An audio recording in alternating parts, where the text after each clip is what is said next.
But for now, we'll have Jamilya discussing basically how blockchain-based dispute resolution can be a solution in relation to DAOs, DAO regulation.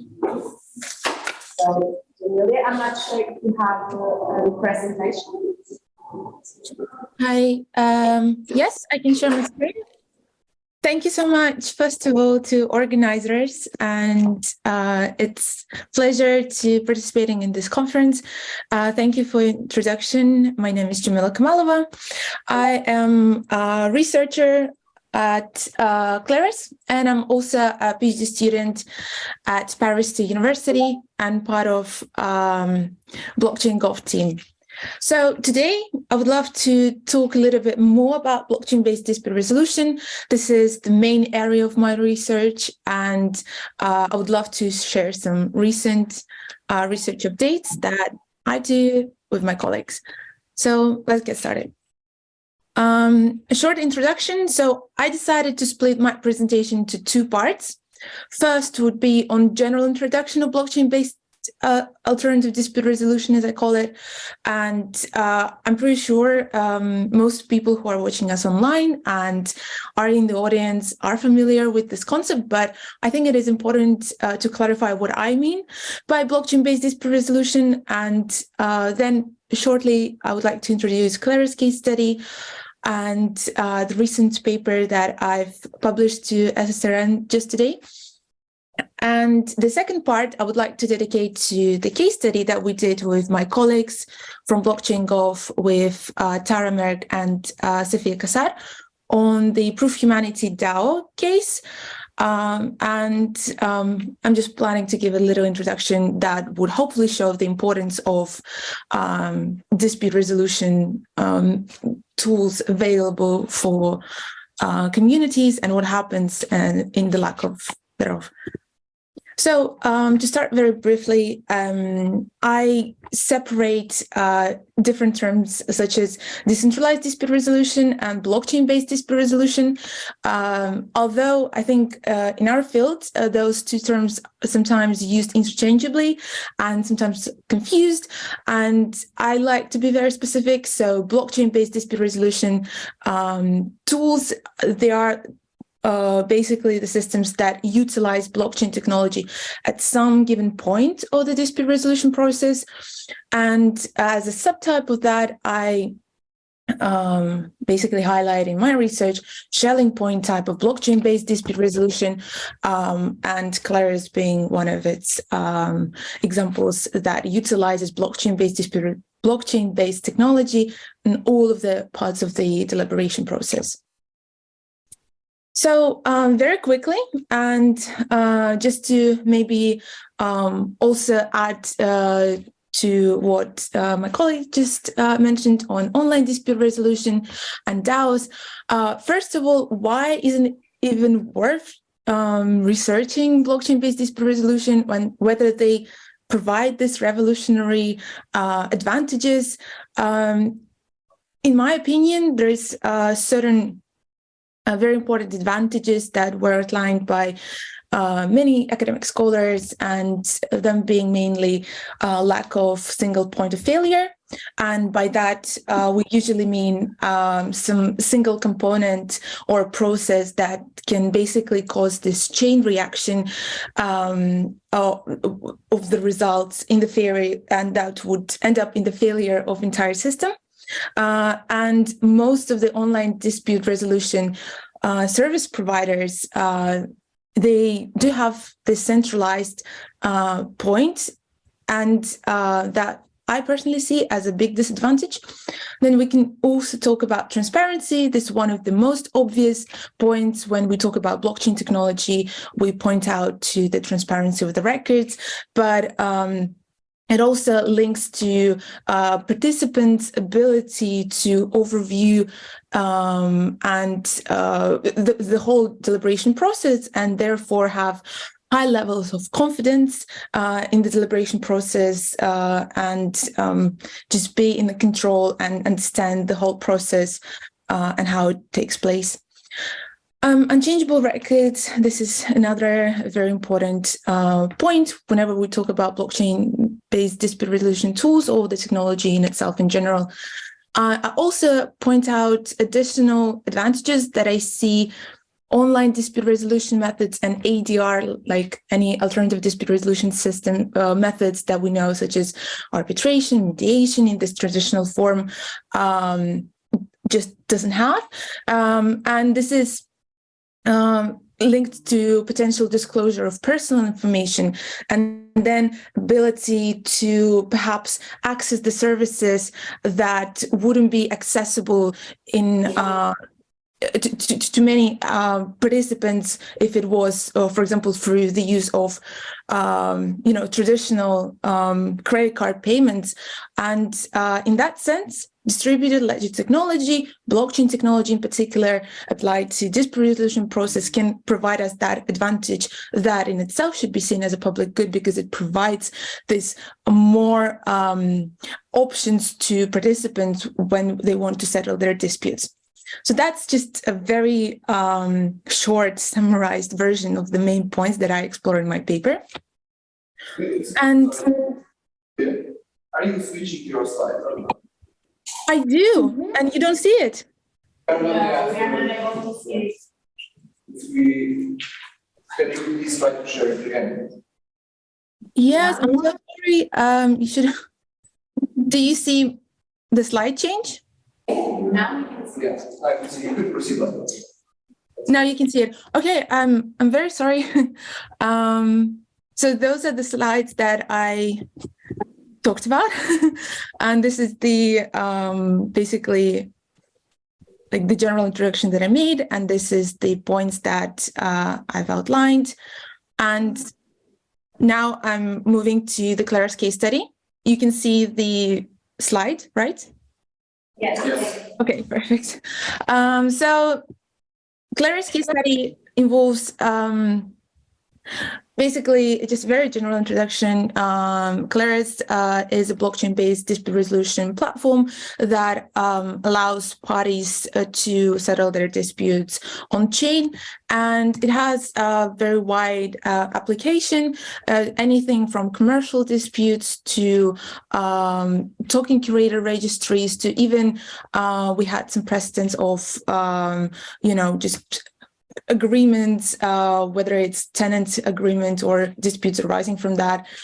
And you could go a bit more in detail, but if we use just a very basic example of Alice and Bob, when they enter a contract, given that, for example, they allocate their finances priorly on chain on the escrow account, they, for example, have a dispute. It could be anything. For example, Bob was providing services to Alice or vice versa, and there was a dispute whether those services should be paid. In Claris platform, when the dispute arises, there is a random selection of jurors that examine the evidence, and then they make their own decision. And once they're voted on it, the decision is decided by the majority of the votes. And in case there's no appeal, basically the decision comes in force through the automated smart contract enforcement. And I could talk very long about Claris and different use cases, although I just invite you to check the website if you're interested.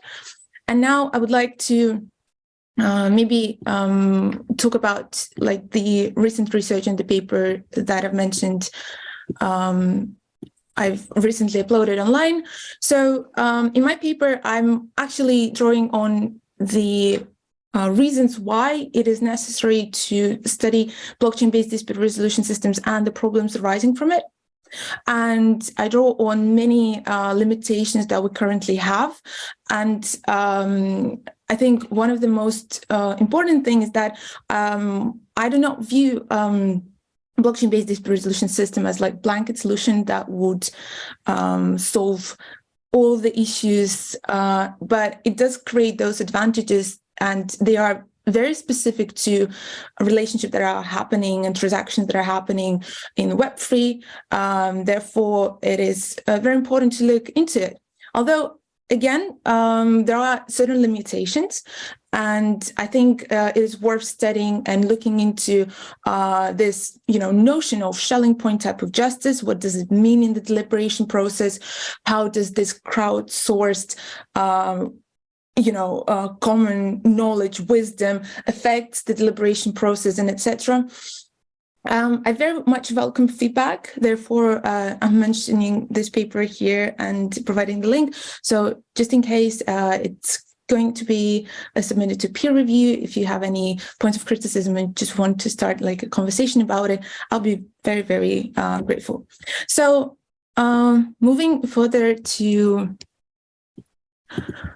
DAOs and dispute resolution. So I actually don't agree that a DAO should necessarily be equaled to LLC or any other type of traditional corporation in order to be considered a party in the dispute. Or I think together with my colleagues from Blockchain.gov, we've been discussing different tools like legal proxies, different tools that enable DAOs to build this infrastructure so they don't have to necessarily get registered as a LLC, although they might still be compliant with the rules and the frameworks. But they would just utilize the tools that are Web3 native. Because in many instances, I think there are different types of DAOs, as it was mentioned before, and I completely agree with that. However, it's just my personal take. I don't think that all of the DAOs should necessarily be, framed into this traditional view of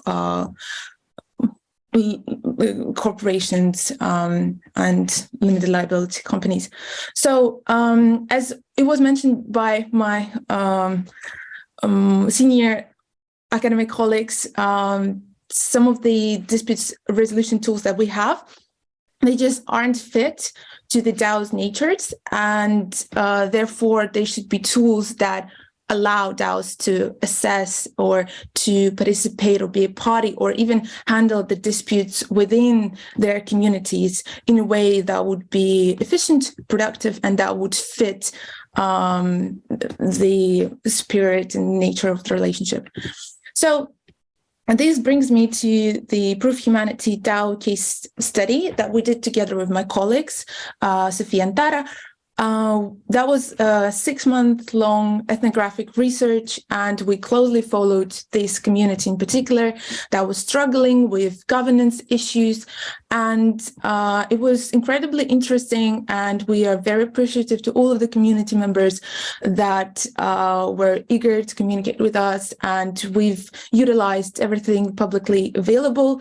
And we looked into the reasons of the governance problems, and one of our findings was that there wasn't a tool for settling disputes within a DAO itself. And I'm mentioning this, and hopefully you can see the slide. So we've published this report, and we're still getting feedback. And therefore, if you're interested, I invite you to check it. This is published in our website at Blockchain.gov, and it has 2 versions in English and Spanish, and it has a link to the feedback form. So please feel free to check that. A little bit just more in detail of what happened. The Proof of Humanity, in case you haven't heard about it, there was a project that was aimed to become one of the first human registries, and it incorporated those values of, first democratic DAOs. This is something that we saw the creators of the projects were trying to, let's say, popularize, and I'm trying to, make sure I'm choosing the right words when I'm describing it, because now the community is forked, and we have 2 different registries. And as I said, one of the key problems that we found out that there wasn't a viable tool for community members within a DAO to settle their disputes adequately. And I think in many DAOs, I'm pretty sure many participants are part of at least some DAOs, like one DAO at least, you know, a lot of like voting deliberation processes are happening through Snapshot, and sometimes it just even happens in Telegram groups, and sometimes it happens just completely offline and off chain, and there are a lot of problems arising from that. So in case you're interested in looking a little bit in detail of what happened, in my opinion, one of the biggest communities forks, because the number of registered users is more than 15,000. And I invite you to check the presentation we gave during MetaGolf seminar workshop.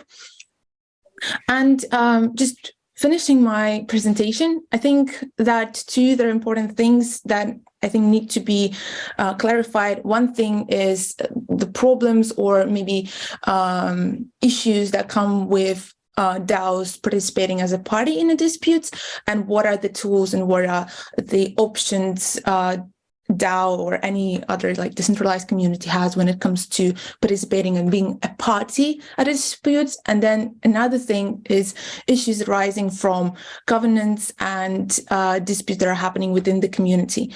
So I'm very curious to hear your thoughts and participate in the discussion. And thank you so much. I'm just gonna finish my presentation here. Thank you so much.